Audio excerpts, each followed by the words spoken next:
I'm Sumita Karir, and you're watching this special broadcast from ET Now on Donald Trump's tariff policy. The US president has escalated trade tensions with India. He's vowed to substantially raise tariffs.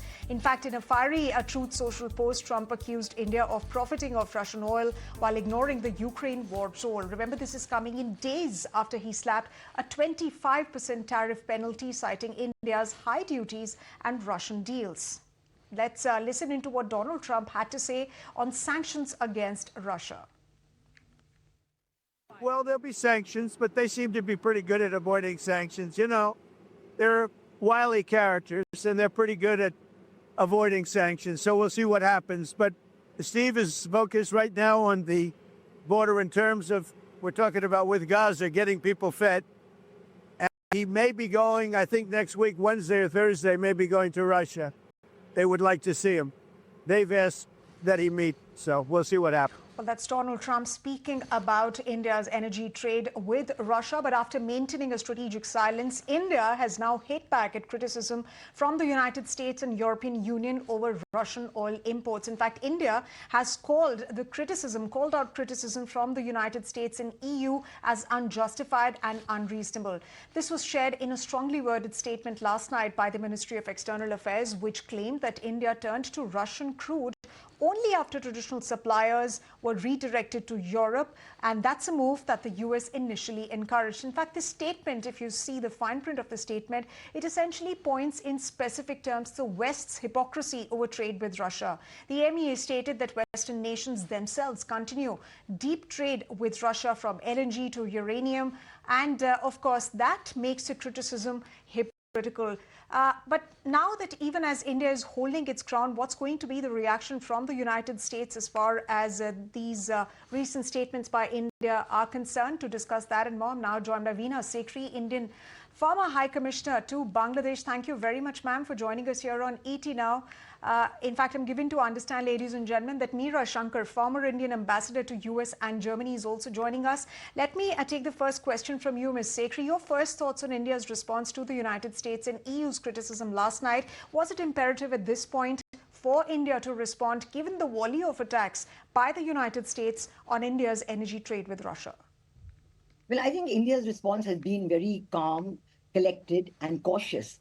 We are actually continuing all the different aspects of the Indo-US relationship, which are very dynamic and well-developed. As you know, the NISAR, ISRO, NASA satellite was launched just last week, and talks on IMEC are continuing, and so many aspects are continuing. But I think our government statement last night, this was a very correct and appropriately timed statement, because it's put the entire picture, it put all the facts in the correct perspective. And we've said that we are buying Russian oil, to meet affordable and predictable supplies of energy for our people, and also in full discussion with the American and EU governments. In fact, as you know, much of the crude that comes to India is refined and then it goes to the European Union.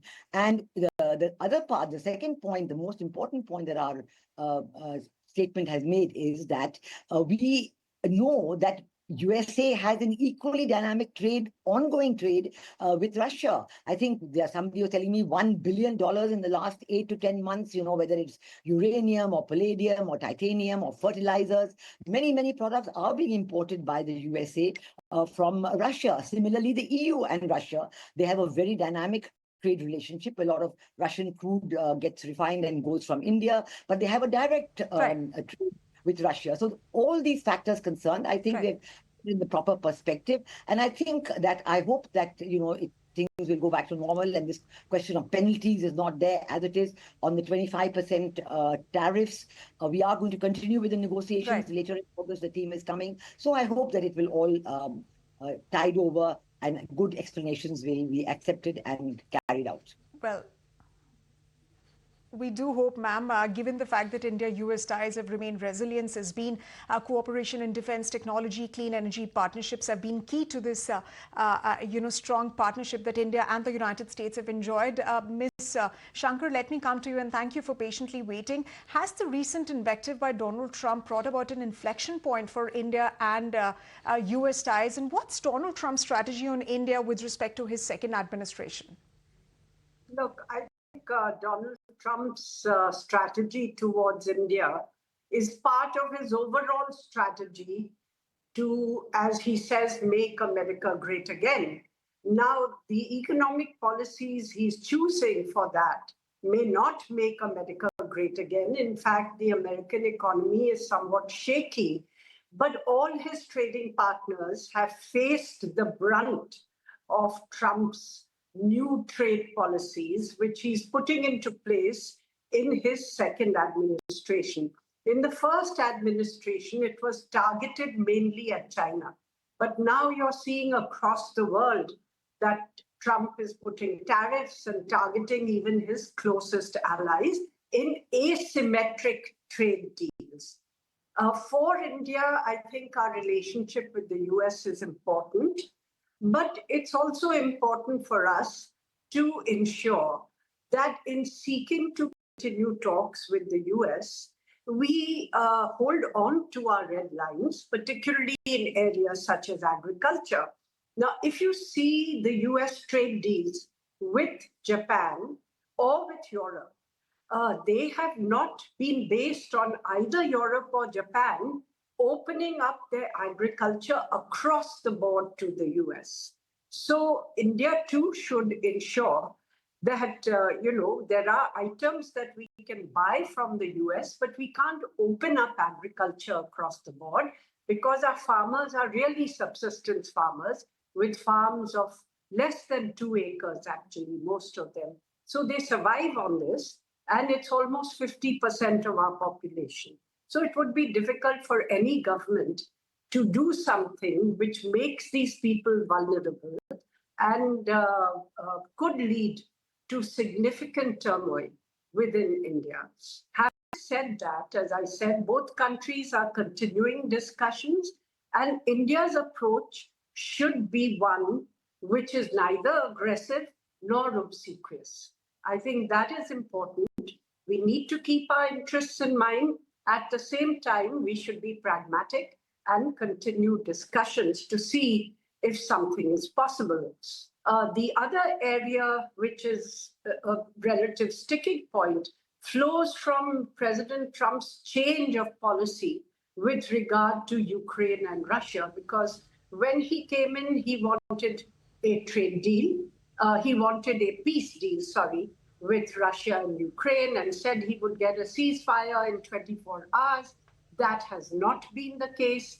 Putin is proving a harder nut to crack than he imagined because he's holding out for a long-term peace deal.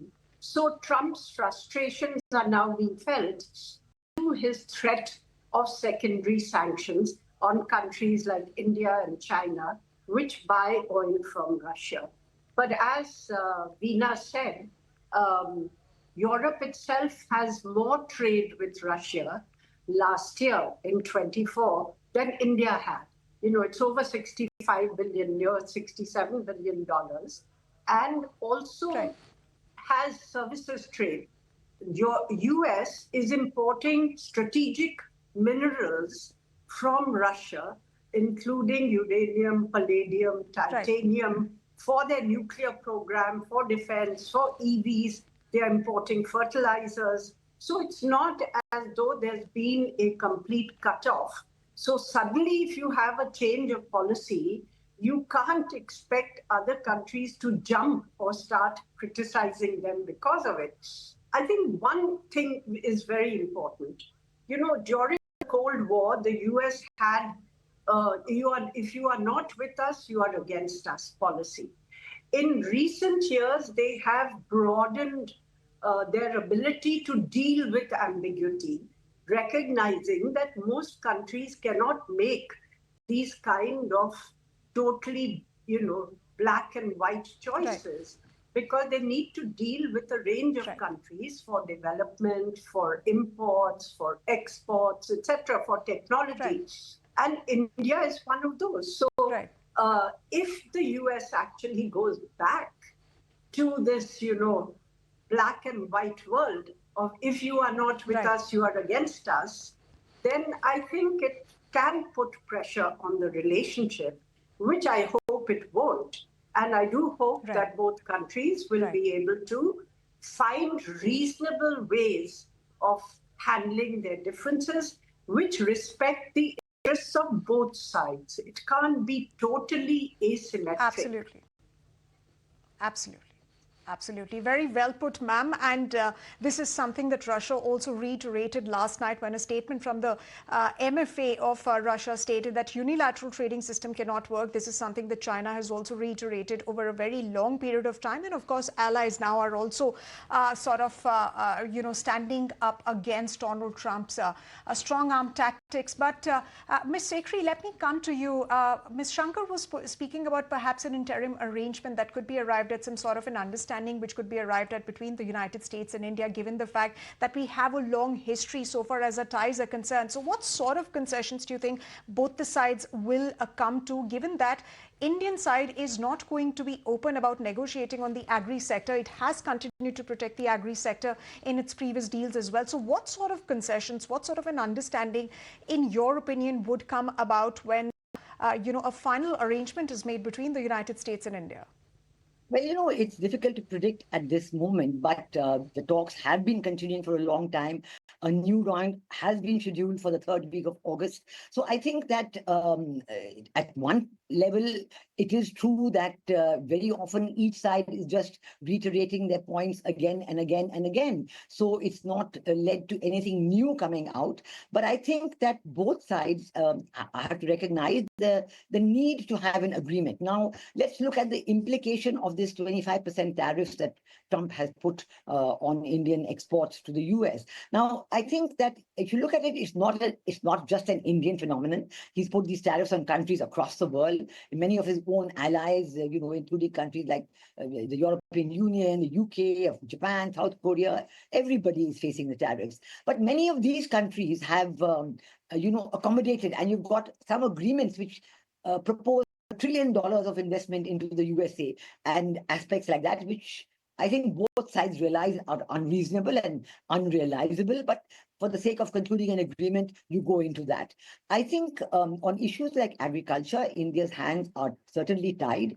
I do not see any give on these aspects, particularly because for agriculture, for dairy products, there is the issue of bovine milk cow's milk coming with the cows that are fed with bovine material, which is completely unacceptable in India.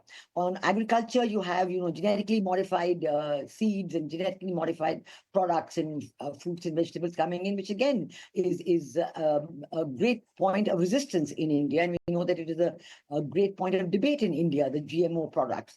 So I think on these aspects, there's very little give. But I think that I would say that instead of just talking about trade in goods, which is what has been happening now for the bilateral trade agreement, we should broaden it and include trade in services, for example, which is a huge factor. Include the fact that, we should look at investments, which is also a very big factor.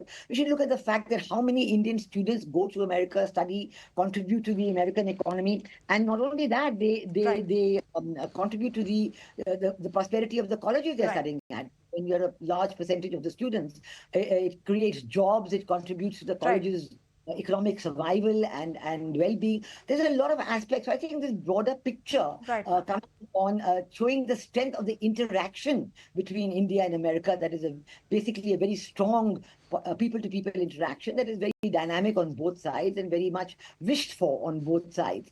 So I think taking a bigger picture is one big aspect that we could be looking at. But on the other hand, of course, we also know that the impact of these tariffs on the Indian economy is not estimated to be too much, certainly very much below 1% of GDP. 0.2, 0.3 in that range. So I don't think that that impact will be very major either. So I think we do take all these aspects into account. And in the meanwhile, it's important that all other aspects of the relationship carry on. Like the ICT, the Critical and Emerging Technologies Initiative, and of course the space program, satellite program initiative, the India, Middle East, Europe Economic Corridor, for which there's a meeting very soon. Absolutely. The interaction, they should all continue. Absolutely. Absolutely, ma'am. And this is something that India has been looking at, diversifying its trade. We have been doing FTAs with several countries. In fact, we're just given to understand some news coming in that Philippines and India have adopted terms of reference for negotiations for a preferential trade agreement. So another one coming up. But Ms. Shankar, let me ask you, things haven't really been, for at least for the United States, been on best terms on the China front. The Philippines is considering another set of talks with the United States on the trade deal, and policy experts have been speaking for a while about the formation of this Russia-China-India axis. Do you see that forming as a serious counterweight to the United States? Look, India has not joined blocs, in terms of making strategic choices vis-a-vis one great power or another. We want the flexibility to deal with all the great powers in ways which we think are mutually beneficial and help our economy, help our development, help our security, help our technical capacities. So I don't think India will choose to, join blocs either with the US or against the US. But yes, India has been seeking a greater balancing of the global order so that developing countries such as India have more voice in global affairs and institutions of international governance. And on these issues, it's been partnering with a range of countries, including Russia, China, or Brazil, or South Africa, or other developing countries, most of whom have similar concerns and similar approaches. And India would continue, I think, with this approach. We value the relationship with the US, which has been the strongest economic partnership for India, both in terms of trade in goods and services, but also in terms of technical collaborations and in terms of financial collaborations with our companies raising funds in the US market. And similarly, with a lot of portfolio investment flowing in from the United States, though FDI, I believe, continues to be below par and could be really stepped up.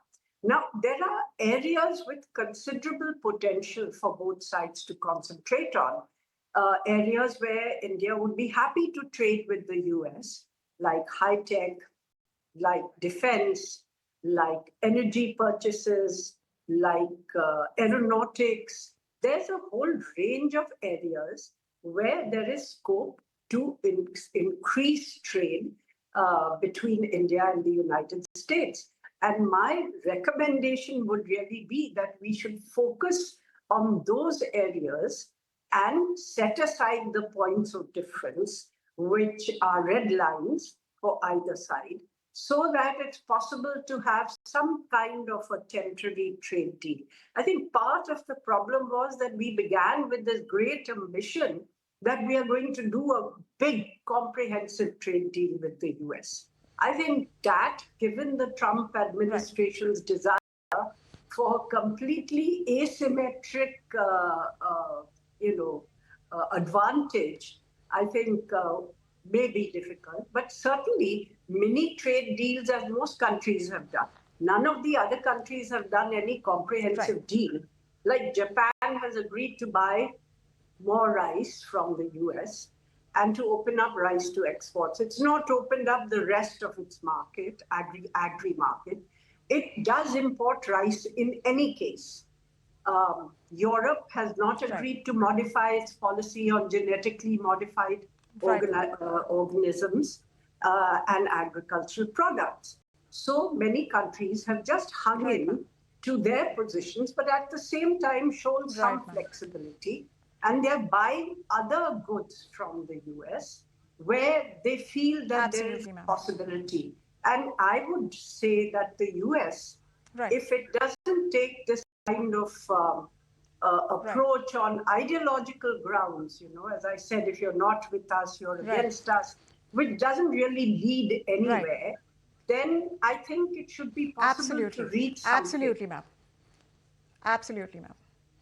Absolutely. Absolutely, ma'am, and that is something that the US needs to be aware of, that it cannot isolate itself against the rest of the countries. On that note, thank you very much, ladies, Ms. Sekhri and Ms. Shankar, for taking the time out and speaking to us here on ET Now.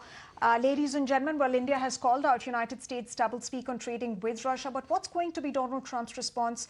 That remains to be seen. On that note, it's time for us to slip into a very short break, but lots more coming up on the other side. You don't go anywhere.